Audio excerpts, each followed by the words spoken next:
Good morning. Hi. I think my car needs a tune-up. It's really been smoking, but I'm going to have to run to work, so I'm going to come back about 5. All right, we'll have it ready for you at 5. And I have to have it back tonight because my son has a science fair to go to. No problem.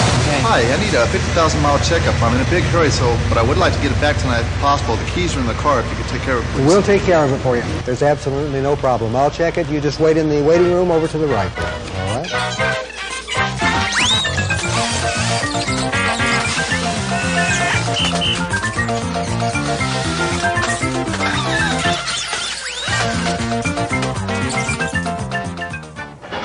Excuse me, is my car ready?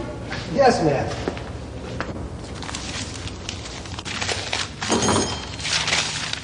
Here's your bill. $620? You must be kidding. This has to be a mistake. But didn't you say that Hi, was is smoking my that we... Supra ready?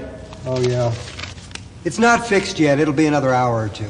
Not fixed yet. I said I needed it by 5 You o'clock. guys gonna take all day? I've been waiting here since this morning. You said you'd get it fixed while I was waiting. This is ridiculous. I've been waiting in the lobby. $732, that's crazy.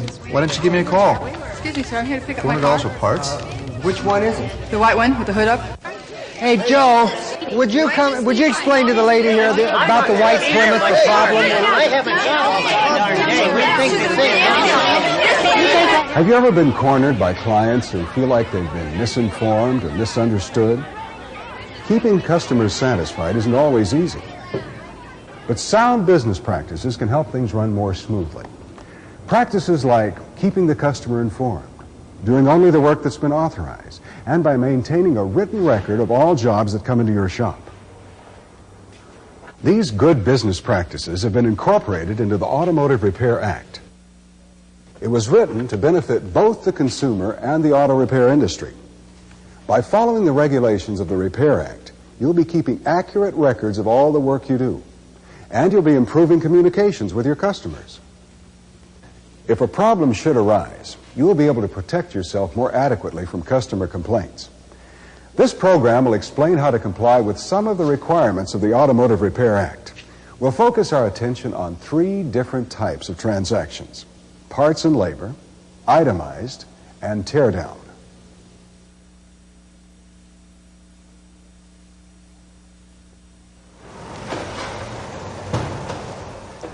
Hey, morning. Morning. Say, you got a minute? Come look at this. My car's leaking water. Now, I took it over to my neighbor. He's real good with cars. He says my bottom radiator hose is leaking. Are you listening to me? He says my bottom radiator hose is leaking. Could you replace it? See, it's leaking right there. I think your water pump bearing is shot. Take a look at the movement here in the fan assembly. And all the coolant running out. I'd say you have a combination of problems. What I'd like to do is put a new water pump in your car, then pressure test the cooling system to make sure everything else is up to par. How much is that going to run me? Let me look it up.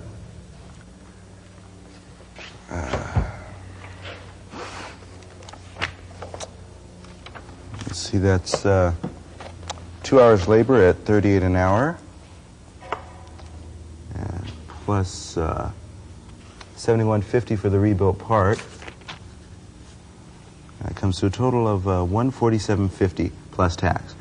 Now, I might find something else wrong with the system after I do the pressure check, but I'll give you a call if I need to revise the estimate.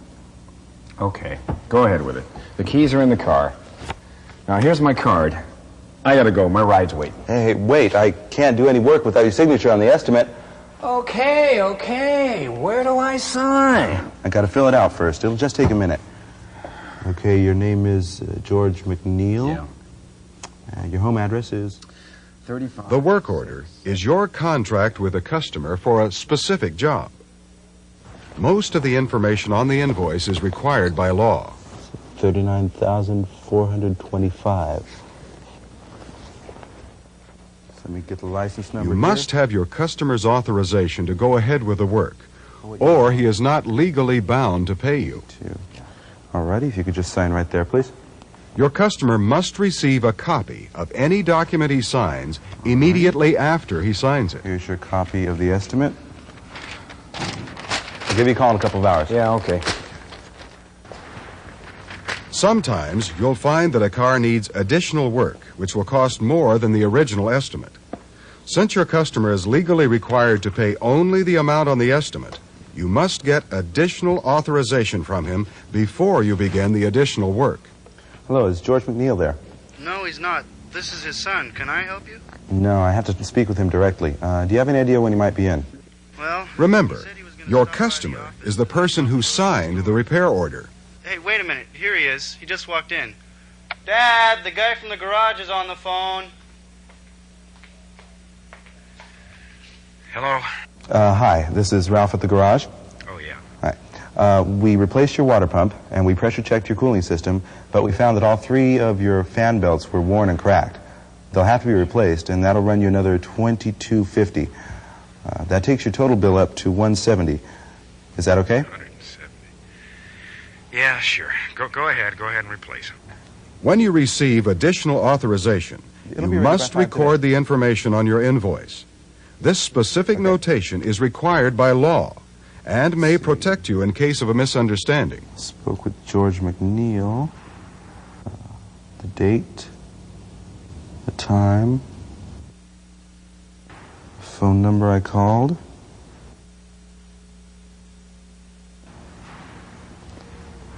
The additional cost, the additional work,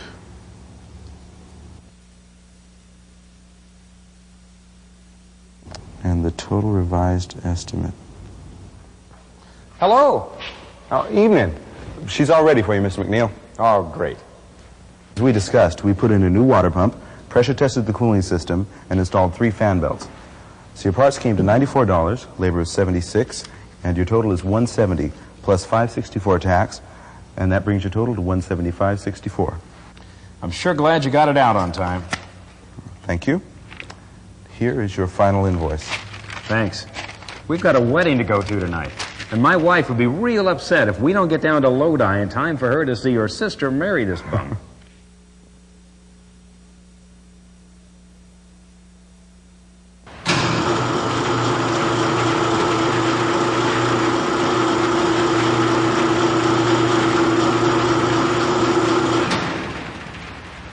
There are times when a customer can't be there to sign the work order. Before any work is done, you must contact the customer for authorization. Hello? Hello, Mrs. Porter. Yes? Yeah, this is Greg from Downtown Automotive. Uh-huh. I got your note about your tan Honda. You say it's hard to start.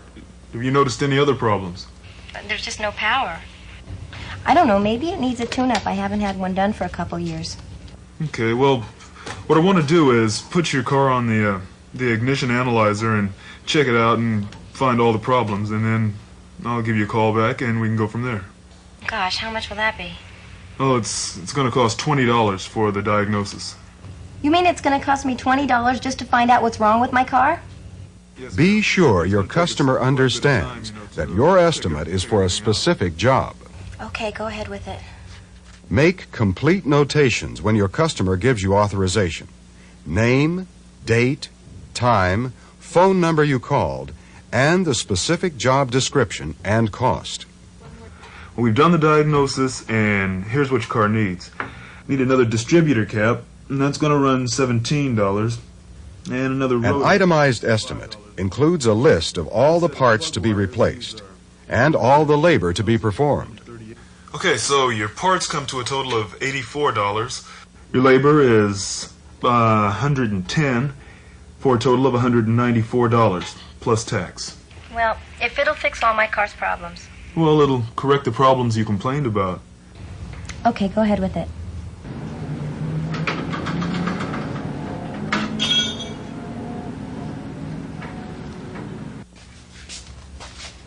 If there are any changes to the original itemized estimate, then you must contact your customer again and get their okay.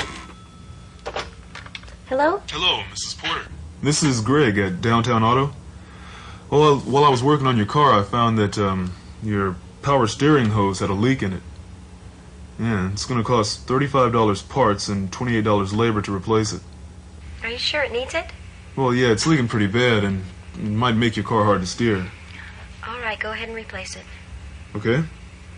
Okay, so that brings your total to $119 parts, $138 for your labor, for a total of $257, plus tax. Okay? Okay. All right, I'll have it ready for you at 4. That'll be fine. Okay, thank you. Bye-bye. Again, you must make a notation of the person who authorized the job, the phone number you called, date, time, and the description of the additional work, and any change in price. Okay, and here you go. Thank you very much. Thank you. The final itemized invoice must contain a list of all the installed parts with a price for each item.